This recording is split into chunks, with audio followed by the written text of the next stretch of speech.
தேவனுடைய பரிசுத்த நாமத்திற்கு மகிமை உண்டாவதாக. இந்த அதிகாலை வேளையில் இன்று நாம் தியானத்துக்கு எடுத்துக்கொள்ள இருக்கிறதான வேத வசனம் ரோமர் 12:9. உங்கள் அன்பு மாயமற்றதாக இருப்பதாக. ஆமேன்.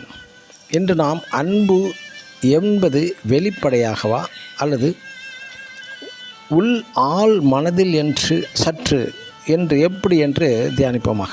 நம்முடைய அன்பு நாவினால் மட்டுமல்ல, நமது கிரியைகளினாலும் உண்மையினாலும் ஒருவரை ஒருவர் அன்பு கூற கடவோம் என்று பரிசுத்த வேதம் சொல்கிறது. 1 யோவான் 3:18. தேவன் மனுக்குலத்திற்கு அன்புள்ள ஏராளமான வார்த்தை வசனங்களாக நமக்கு தந்துள்ளார். அது மட்டுமல்ல, நன்மையான காரியங்களை செய்து கொண்டிருக்கிறார்.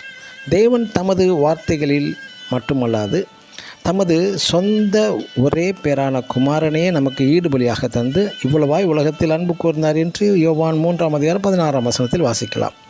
மற்றும் அவர் தமது ஜீவனையே நமக்கு கொடுத்ததினால் அன்பு இன்னதென்று அறிகிறோம்.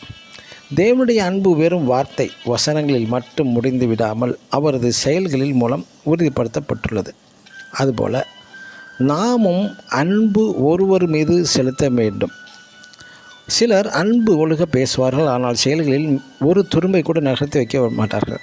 ஒருவர் நமது அன்பை புரிந்து கொள்ள பேசினால் மட்டும் போதாது, செயல்களிலும் அந்த அன்பை செய்து காட்ட வேண்டும்.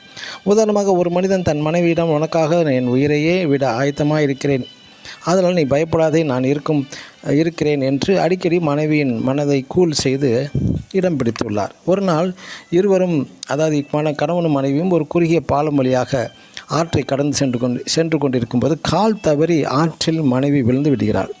அவள் உயிருக்காக போராடி கொண்டிருக்கும்போது இவளது கணவன் மரப்பாலத்தில் நின்று கொண்டு, அன்பே கவலைப்படாதே, உனக்காக என் உயிரையும் விட ஆயத்தமாயிருக்கிறேன் என்று கத்தினானாம்.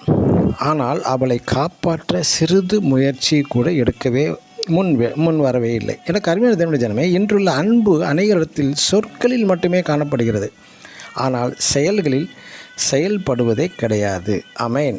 God bless you.